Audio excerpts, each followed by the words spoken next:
विश्वं दर्पणदृश्यमाननगरी तुल्यन्निजान्तर्गतं पश्यन्नात्मनि मायया बहिर्वोद्भूतं यथा निद्रया यस्साक्षात् कुरुते प्रबोधसमये स्वात्मानमेवाद्वयं तस्मै श्रीगुरुमूर्तये नमः इदं श्रीदक्षिणामूर्तये बीजस्यान्तरिवाङ्कुरो जगदिदं प्राङ्निर्विकल्पं पुनः मायाकल्पितदेशकालकलना वैचित्र्यचित्रीकृतं मायावीव विजृम्भयत्यपि महायोगी वयस्वेच्छया तस्मै श्रीगुरुमूर्तये नमः इदं श्रीदक्षिणामूर्तये तस्मै श्रीगुरुमूर्तये नमः इदं श्रीदक्षिणामूर्तये। ॐ सहना भवतु सहनौ भुनक्तु सह वीर्यं करवावहै तेजस्विनावधीतमस्तु मा विद्विषावहै। ॐ शान्तिः शान्तिः शान्तिः। सदाशिवसमारम्भां शङ्कराचार्यमध्यमाम् अस्मदाचार्यपर्यन्तां वन्दे गुरुपरम्पराम्।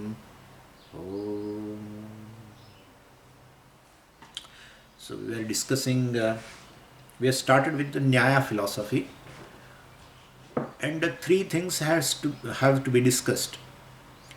First is a Pramana Vichara, second is a Prameya Vichara, and third is a Prayojanam. And in the Pramana Vichara, well, definitely Nayayikas accept four Pramanas. I gave you idea of how many Pramanas each philosophy accepts. Vedantis accept 6 Pramanas. Nayayika accepts 4. So Pratyaksha, Anumana, Upamana and Shabda. They in the philosophy they have divided the whole creation into 12 categories. They call Padartha. 16 Padarthas, 16 categories. And so all are independent of each other, all are real. That's how it's a pluralistic philosophy. Like whole creation, we say it is a one reality. Jiva, Jagat or Ishwar, whatever. It is a one reality only. They say, well, for us, if we want to say, we can say it is one Padartha for us. Vastu. That's how Pujya Swamiji also used it, and Shastra also used word, one Vastu. Instead, they call Padartha and they divide into 16.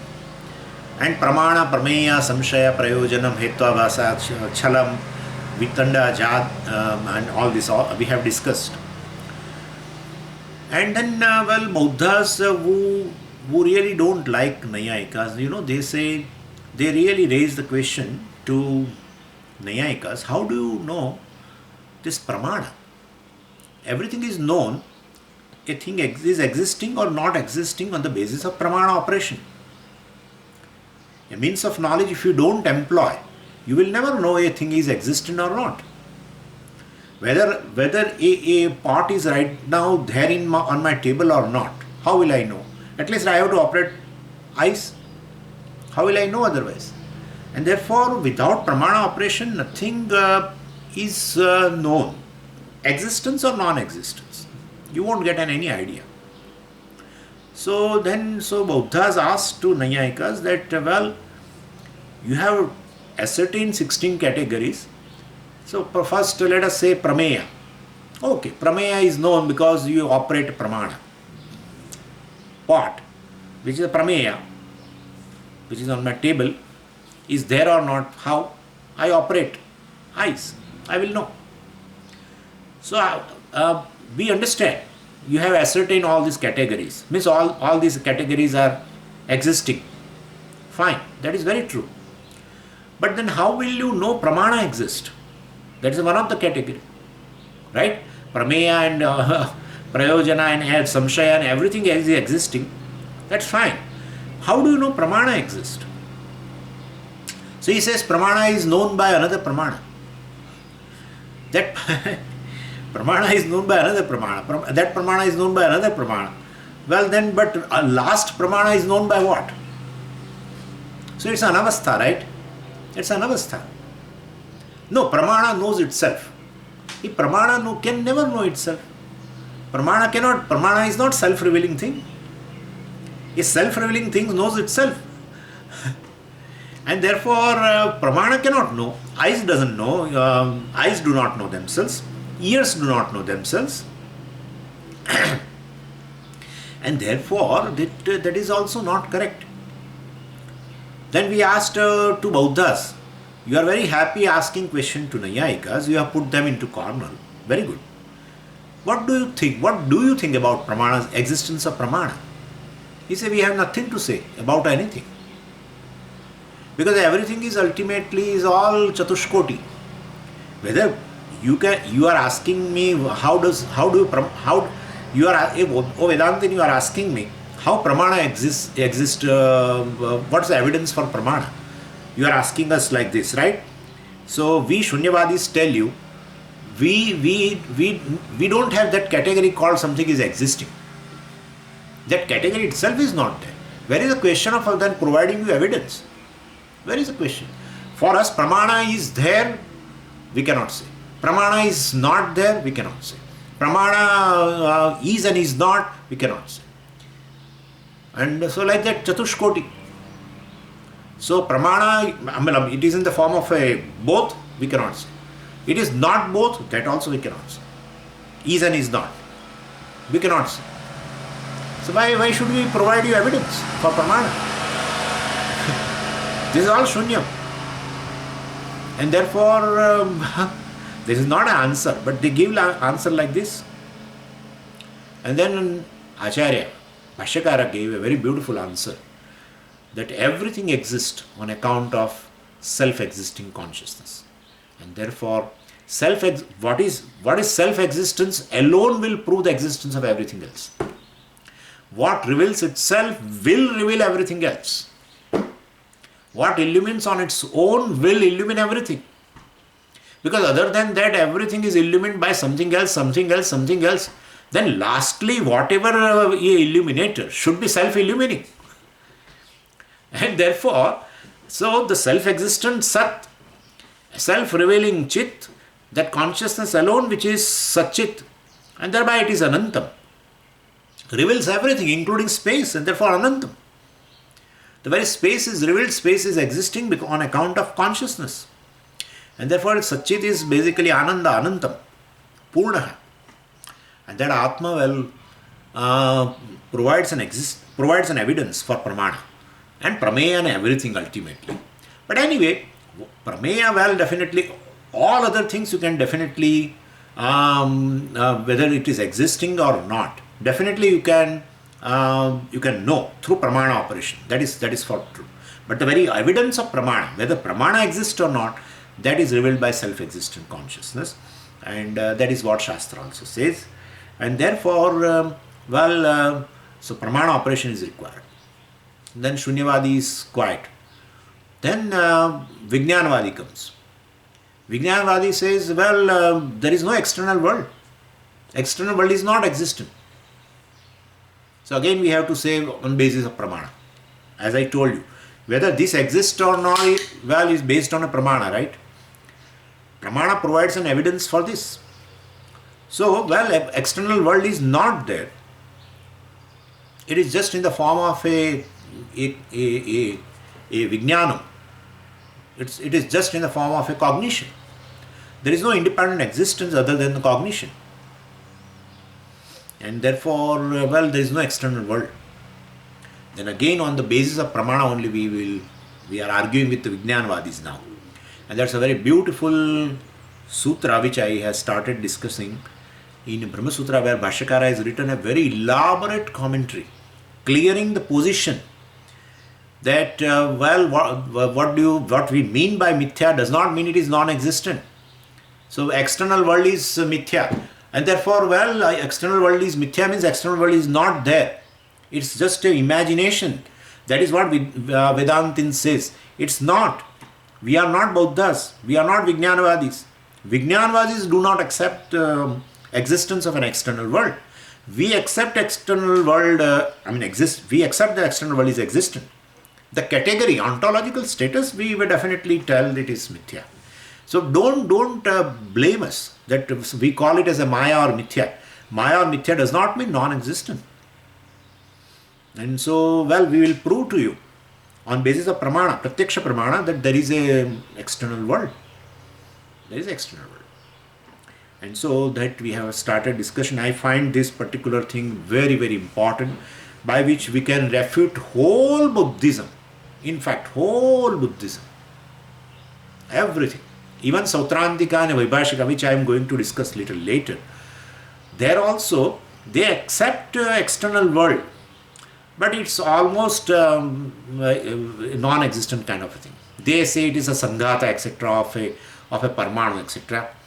And the parmanus are not sin, and therefore sanghata also is not sin, and therefore there is no external world, etc. Which I will say later. In fact, Bhashyakara has discussed in Brahma Sutra before this Adhikaran. Right now we are discussing in the 5th Adhikaran. In the 4th Adhikaran, Bhashyakara and Vyasacharya both refuted Sautrantika and Vaibhashika. And here in this 5th Adhikaran, this Yogachara has been refuted. And so all basis on one aspect of philosophy called Pramana Vichara, we are trying to understand our position, and we are also arguing with other people, other philosophers also. What is their position regarding Pramana Vichara? So analysis of, they are basically on analysis of Pramana, etc. Well, through this, we are clarifying our position and on a certain aspects of philosophy.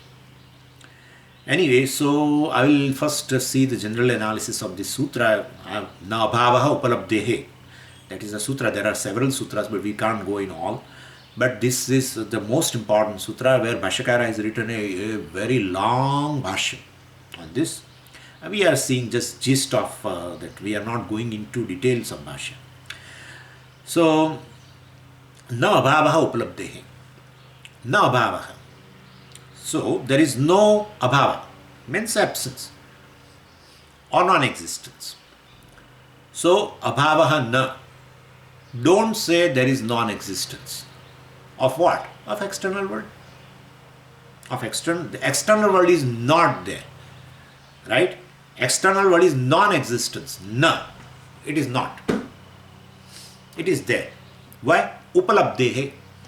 Well, it is upalabdhi. It is anubhava. It's a perceptible. So pratyaksha pramana is there, very jeshta pramana. Mula pramana is there, which proves. So upalabdhehe is a hetu. I have told you here in Brahma Sutra, everything will be, it's a nyaya grantha. So everything will be talked in anumana. And so this is a hetu given. Hetu is this, upalabdhehe is a 5th case in hetvarthe panchami. And so upalabdhi is a 5th case, because it is available for perception. So pratyaksha pramana, and therefore what is available for pratyaksha, you cannot deny it. Pratyaksha is a mula pramana, and therefore you cannot deny it. And so, well, but several aspects we have to discuss. It is not that easy, because this Vijnanavadis also are very intelligent people. And here Vyasacharya says, well, there is an existence of external world. Don't say that it is just a imagination of a mind. It's not just a projection of mind, etc. And so what we say that this external world is mithya or a maya, etc. So, but that is not equivalent to imagination. Yeah. Because otherwise, when we say mithya or maya, you may feel that it is an imagination of the mind and there is no external world at all. Whatever is this extra objects are there, they are just the imagination of the mind. You may feel so because we are saying mithya. So you will be tempted to say that, well, so mithya means non-existence, and therefore you are also accepting the non-existence of an external world. Well, that is not the case, and we will clarify our position. And so, because whenever anybody hears, even we ourselves hear this, that external world is mithya, we feel it is non-existent. We have that. In fact, I carried that notion for several years after listening to Vedanta also. Carried for several years. And that is the biggest, people have a lot of, anger, and people react to this Vedantic philosophy on basis of this. When you say external world is mithya, etc., and then he is going for a lunch at 12 o'clock. And therefore, so this kind of a thing. He says that, well, annam is mithya, food is mithya, dining hall is mithya, and then this Swami goes for a lunch. So he's seeing food, he's seeing dining hall, and at the same time say he's mithya. Means what? He understands that mithya means non-existent.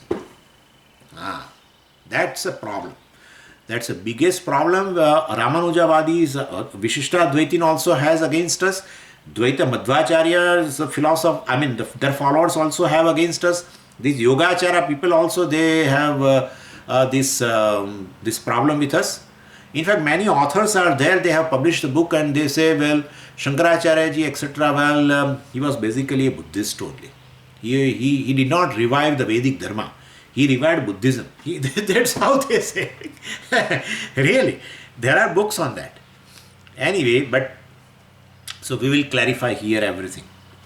Okay, so if both, Yogachara people don't accept the existence of an external world other than in the form of this cognition. Well, so internal cognition or internal world is there is no external world. And we say it is mithya, and therefore they say it is, Vedantins also say it is non-existent. That's not the case. So, external world is not imagination of mind. It has its own independent reality other than the mind. That is the thing. Because we definitely experience an external world other than the mind. We definitely take help of the mind, but we definitely experience through mind and senses an external world. So that Pratyaksha Pramana basically clearly reveals, makes available the external world for experience other than the mind. And definitely the senses helps in that.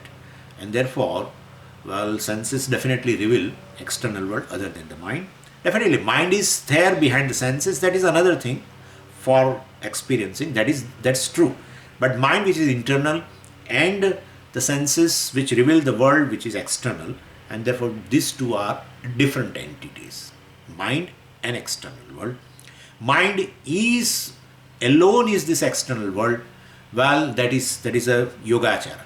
Mind and external world are different realities.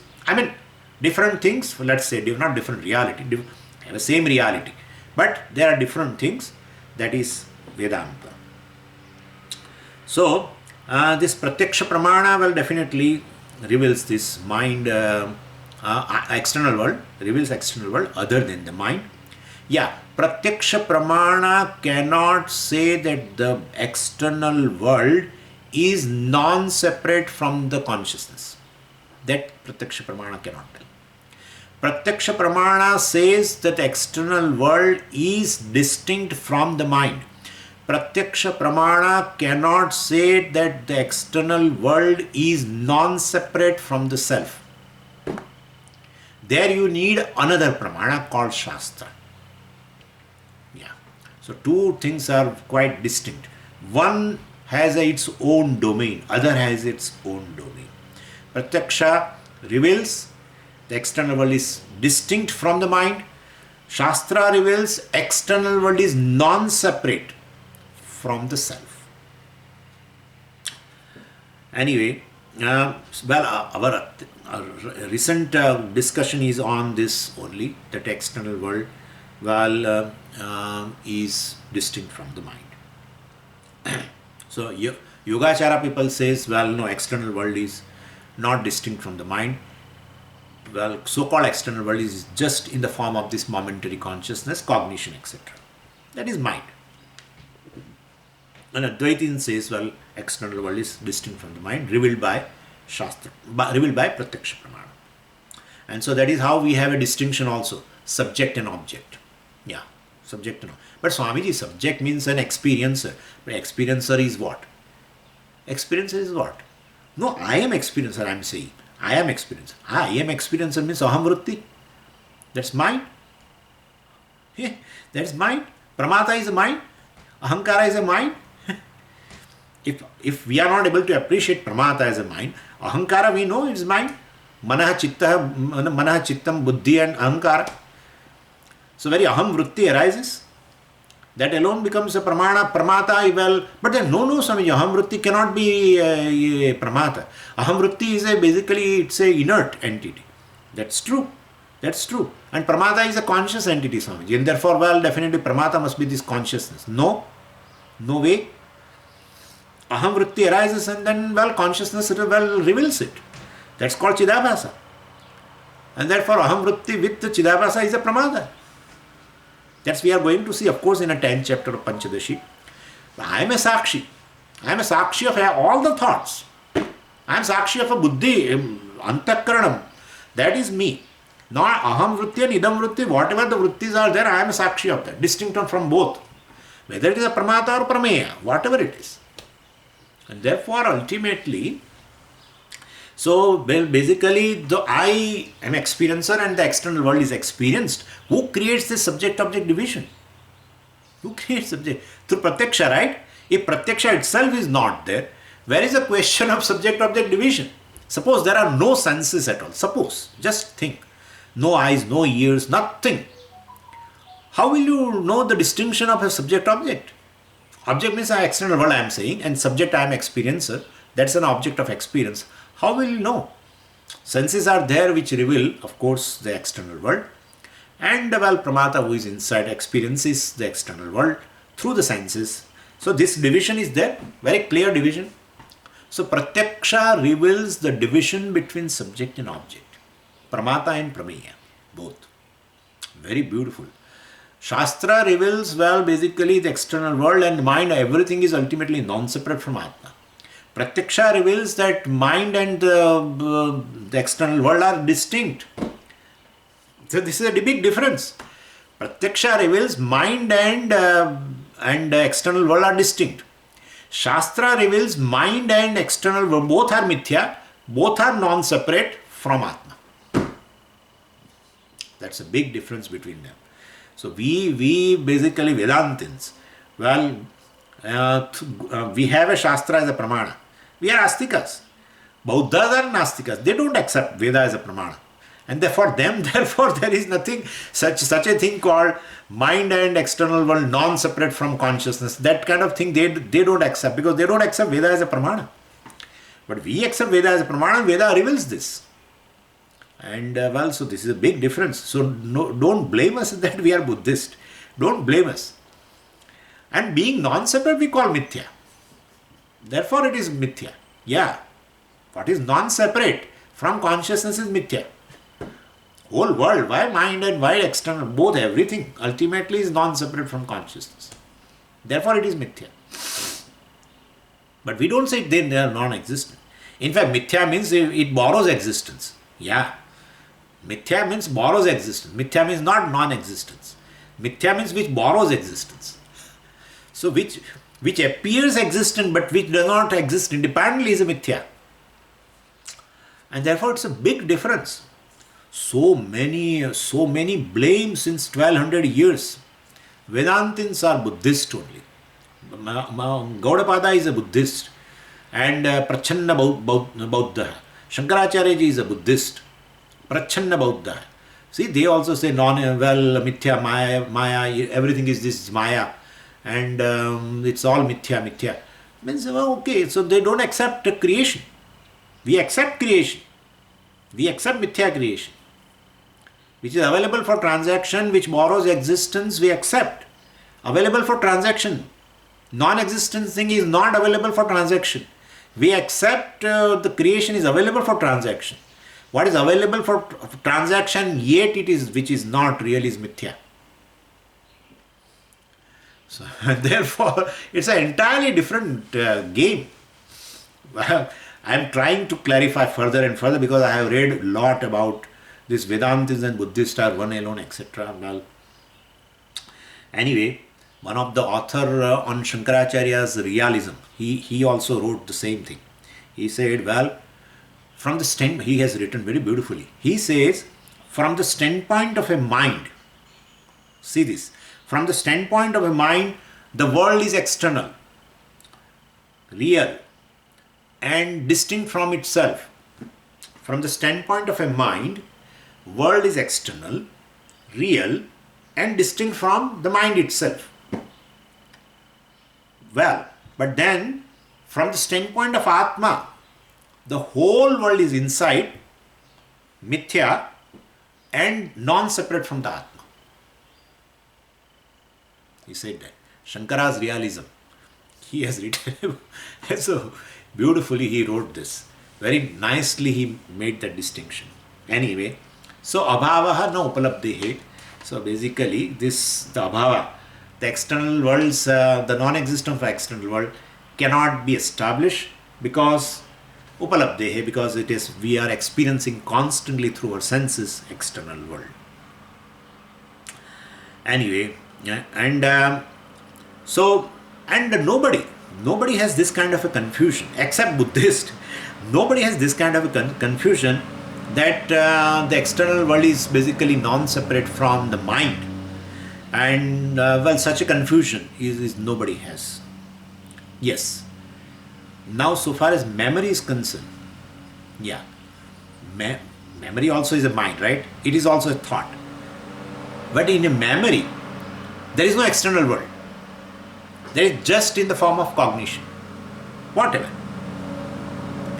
Like right now, I am suppose, if I just remember myself, about ashram in our Ahmedabad. I remember that ashram, suppose. I know very clearly that, well, there is no external ashramam here, being in this place, in United States. So, well, so if it is just a memory, it is just in the form of a thought. There is no external object. But when perception, not memory, when perception is there, thought also is there, and external world also is there. Both are there. In memory, it is just in the form of a thought. It's only mind. What object also is non-separate from the mind in a memory. But in a perception, there is a thought also and corresponding external world also. And therefore, this is a difference between both the things. And therefore, in Pratyaksha, both the things are there. In Smriti, only mind is there. And so this is how sometimes external worlds is there in front of me, or sometimes external world is not there, like in the Smriti, etc., in memory, etc. And therefore, that shows that external world is distinct from the mind. Otherwise, if mind and external world, well, is one thing alone, whenever the mind is, external world must be. But it's not. Sometimes just mind, called memory, etc. Sometimes both mind and external object in perception, etc. And therefore, external world has independent reality other than the mind. When sometimes even mind alone is there, external world is not there. When sometimes external world also will be there, and the mind also will be there. And therefore, and we'll see that more.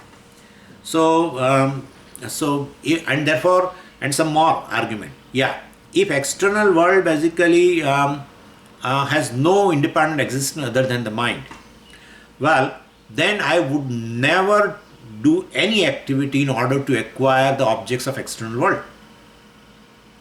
Like, suppose I have got a desire to eat an ice cream. A thought arises. Well, that's enough. There is no external ice cream at all in Bethlehem. And therefore, basically, so there is a particular shop. So therefore, I remember that. Anyway, what I'm saying is, but after getting a thought of an ice cream, which is mind alone, I try to acquire ice cream in external world. That shows that there is external ice cream also, not it just in a thought form. Clear now? And therefore, otherwise no activity would be would take place. Activity takes place to acquire an external object, proves that there is external world after getting a thought. And therefore, ice cream thought you get and then you try to acquire it, well, definitely. So far, nobody has that kind of a confusion that, well, I have got a thought of an ice cream and that is sufficient. I have enjoyed the ice cream. Well, that's not the case. Nobody has that kind of a confusion that the thought of ice cream is the ice cream. That kind of a confusion nobody has. Thought of ice cream is there. Also, ice cream is there in external world, in particular place, etc. Such clarity everyone has. And therefore, you cannot just say the external world is just in the form of a mind or thought or a momentary consciousness, etc. Kshanika Vijnanam. That's not, we are very sorry to say that, but that is not the case. Okay. And therefore, the charges against this Vedantin is, if external world is mithya, why do you go for lunch? And why do you go for ice cream? And, ultimately ice cream is mithya. And therefore, why do you go for that, etc.? Well, if mithya means, if it is non-existence and still I am trying, then definitely you can blame Vedanti. Vedanti on the one hand say it is mithya.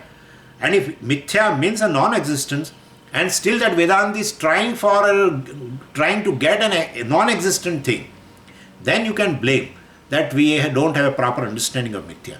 But we never say. We say it is mithya and therefore it is.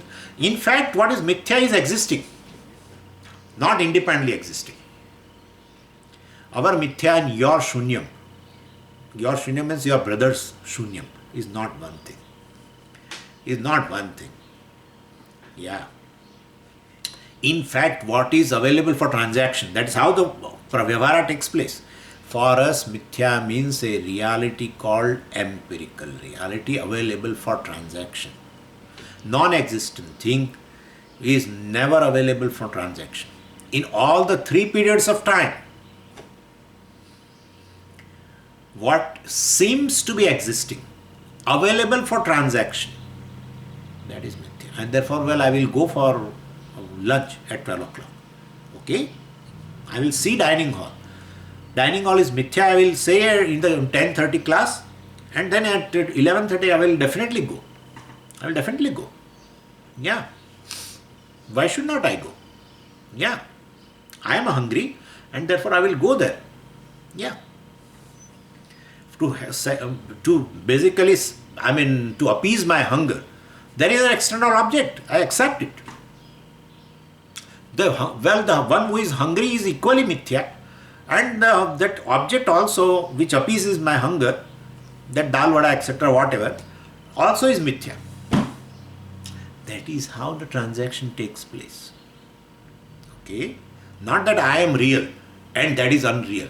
Unreal cannot do any transaction with the real. Both have the same reality. That's an empirical reality. One is a Vishayi, one is a Vishaya. Both are non-separate from Atma. That is the thing. Both are non-separate from Atma. That is the thing. But both are distinct. Both are distinct, having same reality, and therefore there is a transaction. There is a transaction. And therefore, definitely, an individual who is empirically real, individual, jiva, is hungry and goes for the lunch. Okay? And there is a dining hall also. Therefore, they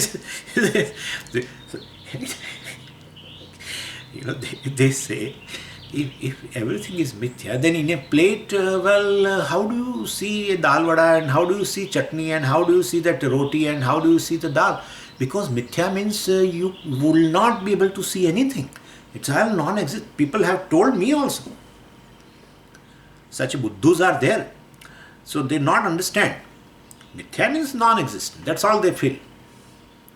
If mithya means non-existent, why should Upanishad describe about creation? Upanishad describes about non-existent thing. Anyway, so many things are there. And this is a chance for me to send a message. Anyway, so basically, there is a transaction between a mind and or let's say between ahankara individual and then external world, both have a same reality called Vyavaharika Satyam. That's how Vyavahara takes place. Any kind of a Vyavahara. Karma Vyavahara, Jnana Vyavahara, all Vyavahara. Bhokta Bhogya Vyavahara, Karta Karma Vyavahara, Pramata Prameya Vyavahara. All Vyavahara takes place. Pramata and Prameya are distinct entities. Pramata, which is in the form of mind, Prameya, which is in the form of external world, they are different. Pramata and Prameya are mithya from the standpoint of Atma, consciousness. Pramata and Prameya themselves are basically distinct from each other. They are non-distinct, they are non-separate from Atma. That's correct. Anyway, so this is how my mind, your mind is different, and your mind, my mind, external world is different. Your smriti, my smriti is different. And external world is different from the smriti. External world is distinct from the mind. Your mind, my mind, etc. All these decisions are there. And this entire creation consisting of when this mind and everything and all external objects, everything in consciousness. So from the standpoint of mind, certain things are outside, certain things are inside. And like we all are, suppose we have a live class, suppose. Then you and me all are there in the lecture hall, right? So, and people who have not attended that camp, they are external to the lecture hall. There are some people who are they are there in the lecture hall.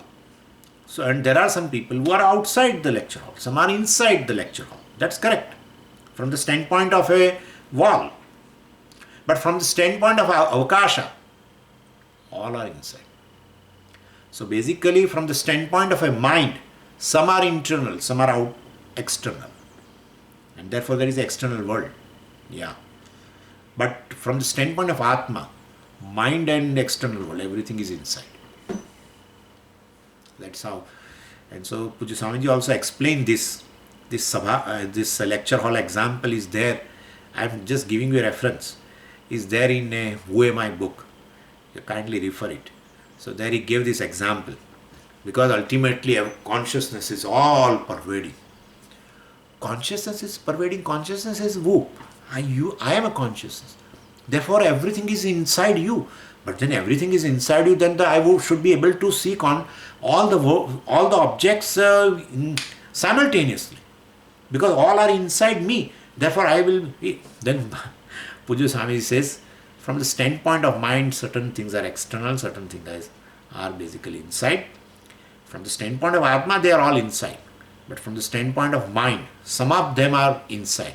Whoever are inside the mind are recognized at that moment. And therefore, so don't think that it is within you, means it is not within your mind. It is within you, means within Atma. And therefore, this is the difference between the two. Anyway, and so this external world and mind both are there in Atma. And therefore, Advaitins and Yogachara Matam are not same. Now, Bhashyakara gave certain arguments. One of the arguments which I will give you, and then we will enter into a dialogue between them. Yogachara Matam and very interesting dialogue. Yogachara versus Vedantin debate. Well, so that dialogue will enter into. But before that, one thing we would like to tell is this. Our definition of this mithya and this satyam, regarding that point, Bhashyakara is raising there in that bhashyam of this sutra itself. Bhashyakara says, well, in all the varieties of the cognitions, varieties of the momentary consciousness, in varieties of the knowledge of varieties of the objects, we call vritti jnana, they call kshanika vijnana, whatever it is.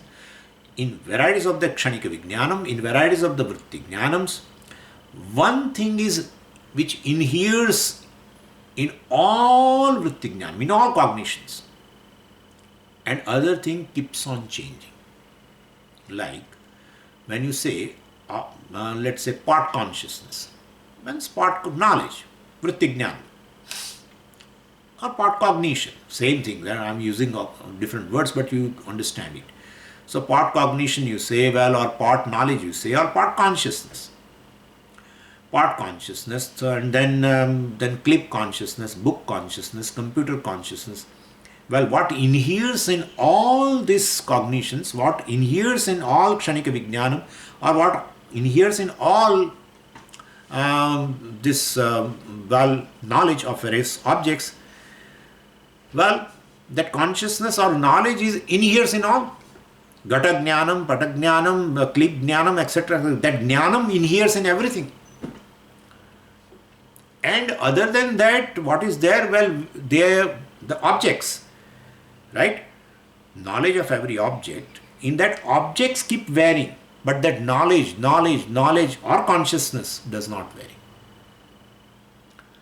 And therefore, what varies, what comes and goes, is mithya. These are all objects. And the consciousness, well, basically, which inheres in all, is satyam, which cannot be negated. So, which comes and goes is mithya, because it is negative. Whereas, what inheres in all is satyam, which cannot be negated. And that is jnanam or consciousness. And therefore, that is why, well, definitely, all the objects, well, definitely are non-separate from the consciousness, which is satyam. Objects are basically external world, or even mind also. Everything is ultimately mithya. And therefore, so this argument is there in that bhashya. Anyway, and this kind of an argument is called anvaya vyatireka.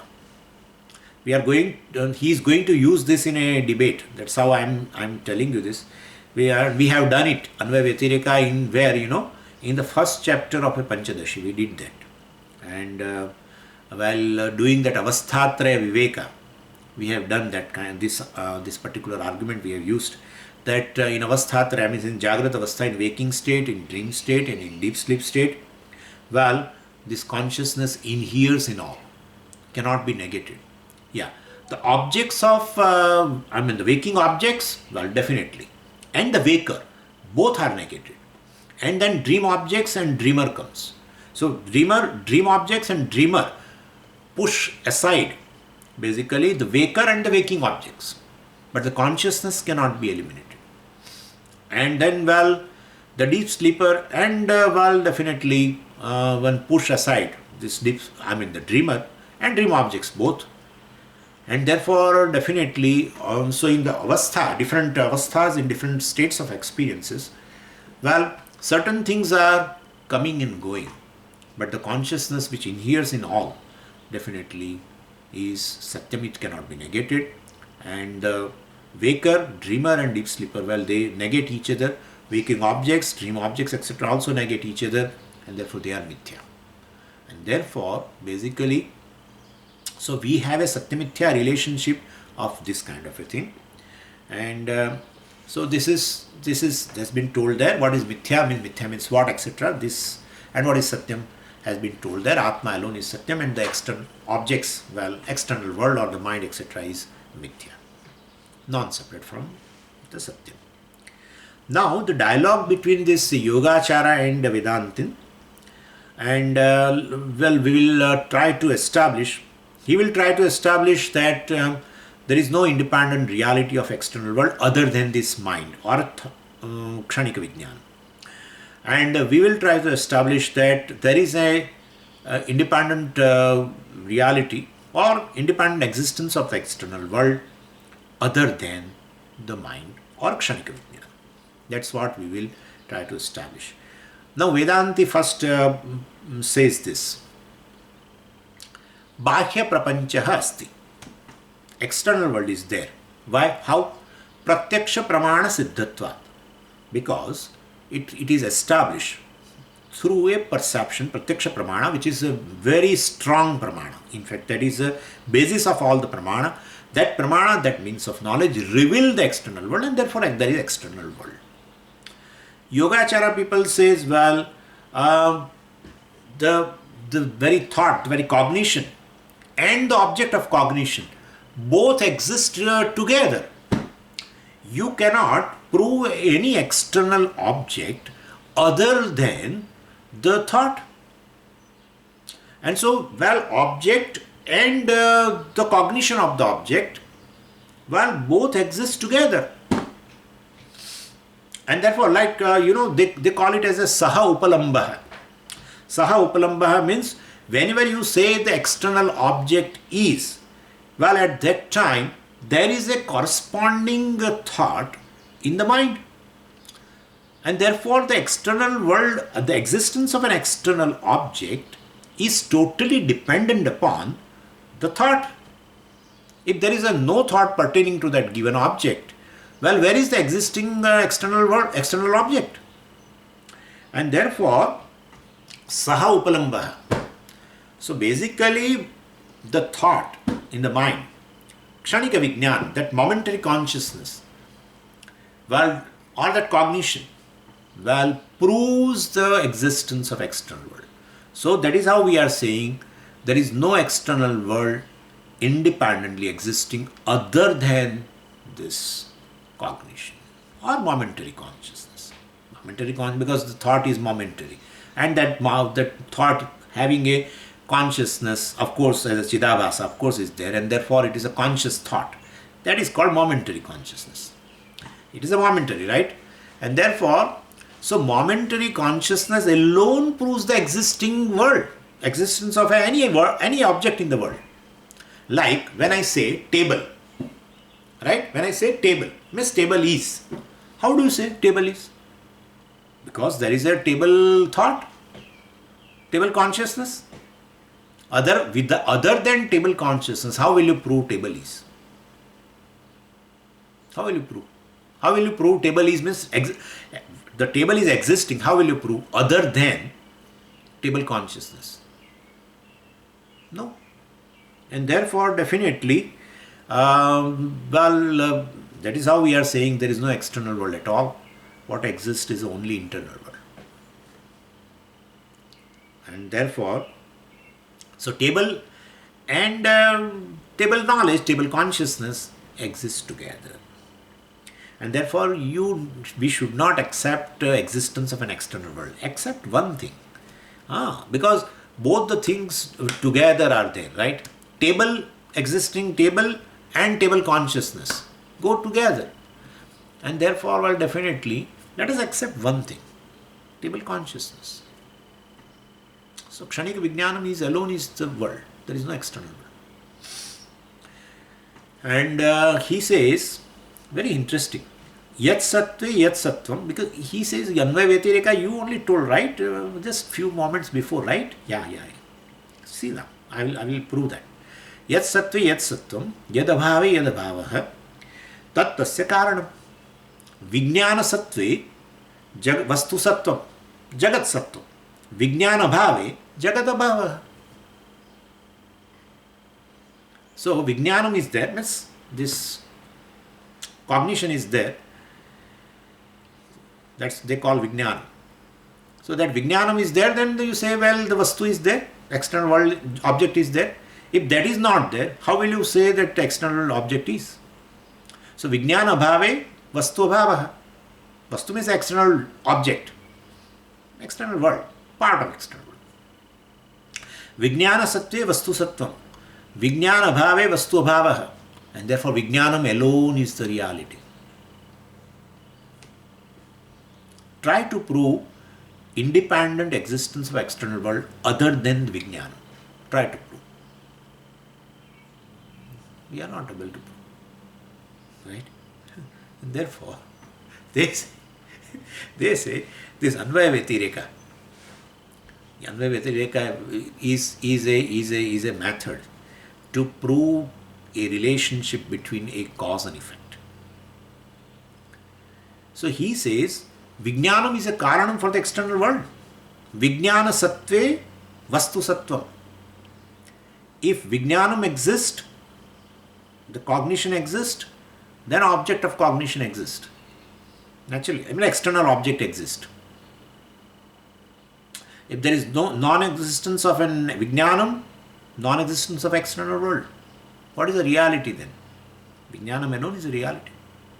Vijnanam is a karanam for this external world. Without Vijnanam, you cannot prove the existence of an external world. And therefore, Vijnanam proves the existence of external world, and therefore Vijnanam is karanam. What provides existence is a karanam. What borrows existence is a karya. And therefore, it's not existing. So, Anvaya Vyatireka proves the relationship of a cause and effect between Vijnanam and external world. And therefore, Karanam is real. Karyam is not real. That's what your Vedanti, that's your Siddhanta, right? And so, Karana-Karya relationship we have established through Anvaya Vyatireka, and therefore, Karanam is Satyam, Vijnanam is Satyam. There is no external world. Vedantin says, what a brilliant argument you have done. Anvaya Vyatireka is employed for Karana, establishing a relationship between Karanam and Karyam. But Anvaya Vyatireka relationship is also possible other than cause and effect relationship. That you must be knowing, but still I am reminding you. He says, see, there is a light and there are objects. Now, I am doing Anvaya Vyatireka. When the light is there, objects are seen. Objects are there. When light is not there, object is not there. Is it true? Is it true? Saha upalambaha. So, the light illuminator and the objects illumined. We establish a relationship of a prakashaka prakashya sambandha through Anvaya Vyatireka. Right? But there is no cause-effect relationship. Yeah. There is no cause-effect relationship. Well, this light does not provide existence to the objects. So light and the illuminator, prakashaka, and prakashya, the objects, illumined objects, have independent reality. That is why when light is not there, still person can kick an object in the darkness. That shows the object is independently existing in absence of a light. Light definitely illumines an object. Thereby you will know the existence of object, that is also correct. But light still does not provide existence to object. Light, the prakashaka, illuminator, and object, the illumined, prakashaka and prakashya are independently existing. They are distinct objects. So Anvaya Vyatireka, and what is Anvaya here? When the light is there, object is there, Anvaya. When the light is not there, object is not there. Is not true. Right? This is Vyatireka. Instead, what we have to say, when light is there, object is illumined. When light is not there, object is not illumined. That is correct. But existence of object will be there in spite of whether light is there or not. It will be there. That's how many people kick many objects in the dark, And therefore, Anvaya Vyatireka relationship is not just for Karana-Karya relationship. It is also for Prakashaka Prakashya relationship also. So Saha Upalambaha, you are doing that argument, Saha Upalambaha. So, cannot be applied here.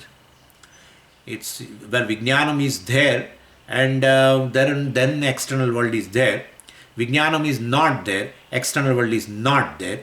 And then you say, well, Vijnanam provides an existence to external world. Is not true. Anvaya Vyatirika, we are giving you now. When mind is there, Vijnanam is there, illuminator is there, when the external object is illumined. Yeah.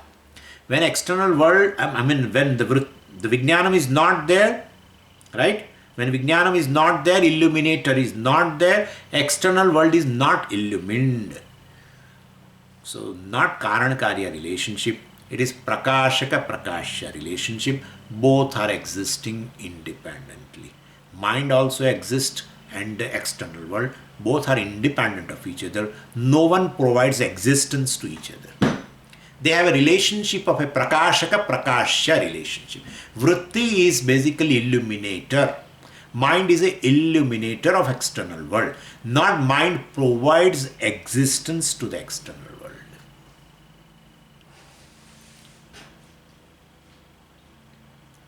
Many Vedantins, believe me, I literally get scared when I say that. Many Vedantins reading an initial Bhashyam of a Mandukya Karika have come to this point. There is no external object other than, they take the example of a pot and say, I have heard that. No external Ghata is there other than Ghata Vritti. They don't know what they are talking. They are basically Vedantins, pseudo-Vedantins who have wear a mask of a Buddha, I tell you. There is no external part other than in the form of a part of Vritti. And they give this Anvaya Vyatireka. It's wrong. Anvaya Vyatireka is applied in Karan-Karya relationship. Also, like Ghata Sattve, Mrid Sattve, Ghata Sattvam, Mrid Abhave, Ghata Bhavaha. When clay is there, pot is there. When clay is not, pot is not. Well, Karan-Karya. That's okay. But when light is there, this object is there, means object is illumined. When light is not there, object is not illumined. That also is a Anvaya Vyatireka. So here, the mind and external world, the Kshanika Vijnanam, or cognition and external world, has a relationship of illuminator illumined, not the relationship of Karan-Karya. If Karan-Karya relationship, definitely. Karana is Satyam and therefore, well, Vijnanam is Satyam and there is no external world. That we can understand. But it is not so. Mind is a basically illuminator. Mind becomes illuminator. Mind is illuminator or consciousness illuminator. Now coming to in the Vedantic circle we are discussing. Consciousness is ultimate illuminator. Consciousness illumines the mind and mind becomes illuminator and through senses illumines the world. That's how the things are. That is what the thing is, right? So, na tatra suryo bhati na chandra tarakam nema vidyuto bhanti. And all external luminaries also are basically illumined by the senses, by eyes, let's say. Eyes are illumined by the mind is illumined by the consciousness. That's how consciousness manifests in the mind means what? Mind becomes conscious. Consciousness has landed Chidabhasa. That's what it is. Well, basically the sun illumines the mirror. Means what? Sun lands its reflection in the mirror. That's what it is. Sun illumines the mirror. Means sun basically, or there is a formation of a reflected sun in the mirror. Now that mirror becomes illuminator. That's how it is. It becomes illuminator and it illumines something else. Right? It illumines something else. My body also is illumined by the sun, but it cannot illumine something else. The body is just illumined, but the mirror is illumined and illuminator also. And therefore, that's how in those days when we were small, then we used to take that mirror and when the sunlight falls on that, with that mirror in somebody's house, you do like anyway, so this is how it is. So Anvaya Vyatireka is for this kind of a relationship. Yogacara says, okay, Saha Upalambaha, it's okay. That Saha Upalambaha, both the things are available together, and therefore, and now you have shown both the possibilities. Okay, okay. In Karana-Karya relationship also Anvaya Vyatireka is there, and in Prakashaka Prakashya also that it is there. Both the things, existence of both the things are together. Coexistence in Prakashaka Prakashya also, and coexistence in the in a Karana-Karya relationship also. Okay, okay. But still we are better. How? See, I will remind you, he says to us, I will remind you. So when you want to describe any phenomena, if you have to take into account a minimum factors in order to explain a given phenomena, then that is the best thing called Laghavam. Laghavam means you have to imagine or think of minimum factors. Whereas if you have to think, to explain a given phenomena, if you have to think of many factors, that's a dosha called Gaurava dosha. That's true. That's very true. And now see. So there is an experience. In a experience, I am saying this Kshanika Vijnanam alone is the world. There is no external world, independent, existent external world other than this momentary consciousness. I am thinking about only one factor, and that is Kshanika Vijnana. Whereas in your case, you are thinking of two factors. External world also and internal world in form of cognition or Vijnana. So you are thinking of two factors. I am now thinking of only one factor, that is Kshanika Vijnana. I don't give reality to anything else. Now who is better? Please tell me. Of course, both the things are existing together. To explain the coexistence of the objects, external object, and Kshanika Vijnanam, I am telling you that Kshanika Vijnanam alone is a reality, and I don't give any reality to the external world. And so, with a minimum factor called Kshanika Vijnanam, I am explaining you this principle of coexistence. Whereas you are explaining this coexistence of these two things, external world and cognition. You are giving reality to both. You are saying mind also is real, equally this external world also is there. So you are taking into consideration two factors. I am taking into consideration only one factor. I am better. Vedantin says, well, pramanikam gauravam doshaya na bhavati. Even though I am taking two factors into consideration, there is a gauravam. I am taking into consideration two things. But pramanikam, external world, I am not imagining and adding to explain you the existence of, to explain the phenomena of coexistence. So external world I am not imagining. If I am imagining another factor to explain coexistence of both, then you are right. But basically external world is not a through my imagination. External world is through pratyaksha pramana. So that is how pramanikam gauravam. External world, which is proven by the senses through pratyaksha pramana. How will you negate it? If external world, I am talking about an external world through my imagination. Well, then you can say, it is a dosha. Why should you imagine another factor? That's true. But external, which is proven by the senses, so it is pramanikam. It is very valid. And pratyaksha pramana is in fact the mula pramana, on which all the pramanas are there. Whatever the means of knowledge available to the human being has a basis only in pratyaksha. All pramanas. And that is there in Vyavahara also.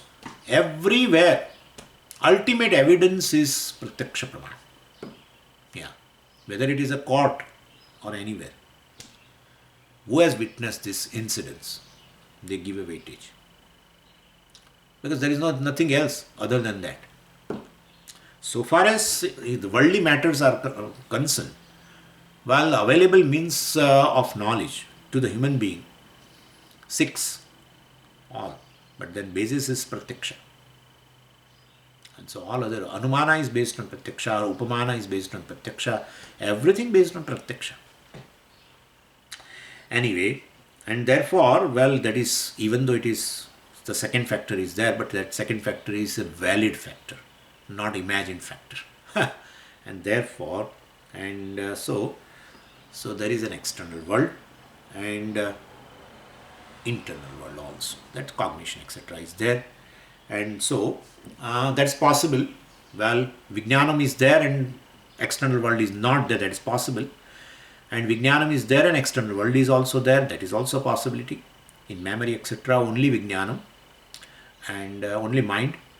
And whereas in perception, Vijnanam, mind and external world, both. In fact, both are connected in perception. Both are connected in perception. Pramata, Prameya is connected. And therefore, that is how we have to accept external world. Om Purnamadav Purnamidam Purnat Purnamudachyate Purnasya Purnamadaya Purnamevavashishyate. Om Shanti Shanti Shanti. Harihi Om Shri Gurubhyo Namaha. Harihi Om.